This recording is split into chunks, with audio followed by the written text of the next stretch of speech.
Azərbaycanın bəlkə də 20%, 30% bu adamlara aiddir. Amma göz doymur.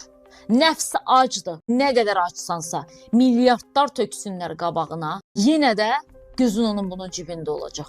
Gözün hətta onun bunun mədəsində olacaq. Baxın, qara ikra yesəz də eyni adamsınız. Şor çörək yesəz də eyni adamsınız. Biz sizin nə qədər acgöz olduğunuzu o qədər gözəl bilirik ki.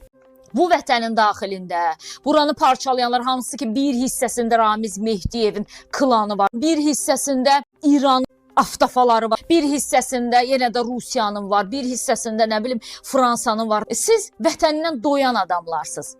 Sadəcə dövlətin quşu gəlib qonub sizin başınıza və siz az qalırsınız ki, qəbirlərinizi də eşib ora müəyyən qədər valyuta yığasınız. Biz vətən acıyıq, siz vicdan acısınız. Hansı ki o milyardlar sizin evinizdən çıxır, milyonlar sizin evinizdən çıxır. Sizə hər şey verib bu vətən, sizə hər şey verir bu torpaq. Elə bir acılığınız var ki, onu heç nə doydura bilməz. Hər şeyi olan müəyyən qisim adamlar bu dövlətə düşmən kəsilirlər.